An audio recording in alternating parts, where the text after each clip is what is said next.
So today on the update that we're doing on the Cooper Nuclear Power Station, there really isn't any news out there.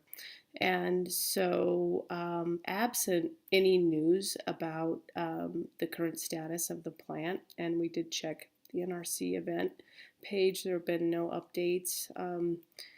On that page, and so we decided to go look at the homepage of the Nebraska Public Power District and see what kind of information they might have up there. And there is a video flyover from the 15th of March posted there, which, if you were wondering when the peak flooding was, according to this stream gauge at Brownville, um, available through NOAA, and the link for that is also in the description to the video.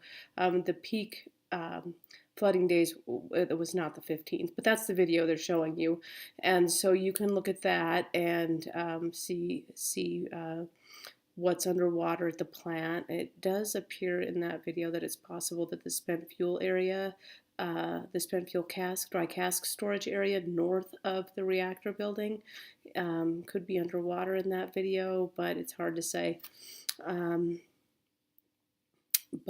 Anyway, so that's up there. But then also in the FAQs, I thought we could go through a couple more of these because according to the FAQs, there's a question about spent fuel rods at the plant, and I hope that everybody watching this video knows that spent fuel rods are not spent, and they are in fact more toxic and dangerous than fresh fuel rods. And so it's somewhat of a misnomer that they're even called that. But there's a discussion of the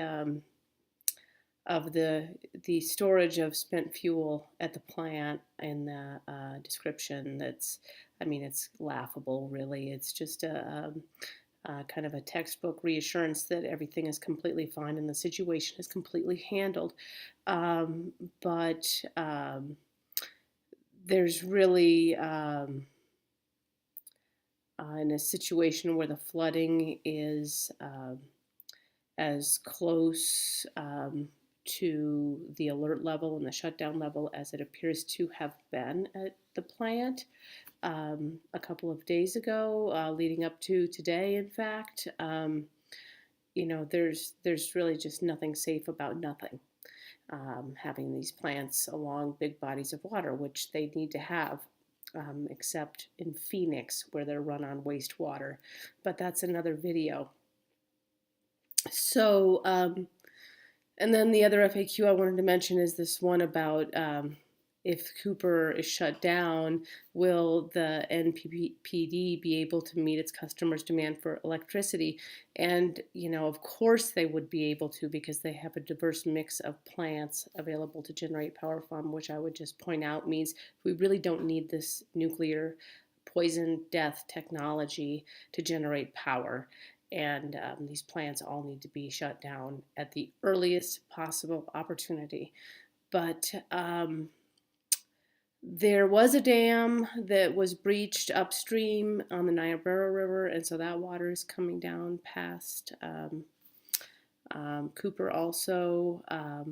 But the analysis that I wanted to point out is that, so we started seeing these elevations, water elevations and so on, and plant elevations, and looking at Google Earth and the elevations of various things on the property of the Cooper Power Station. And it does appear from looking at the NOAA stream gauge data for Brownville, and then the elevations both reported publicly and then able to be calculated within a margin of error off of Google Earth, that the water level must have come within inches of the 902 alert elevation where they shut the plant down and put the plant on an alert status. And the point on this is that you're not hearing anything about that,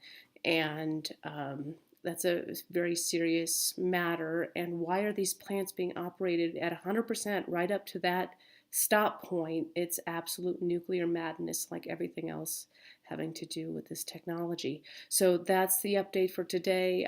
There's really no updates, but we thought we would go back and start looking at some data and see what we could find out as inquiring minds. So that's the update, and have a good night.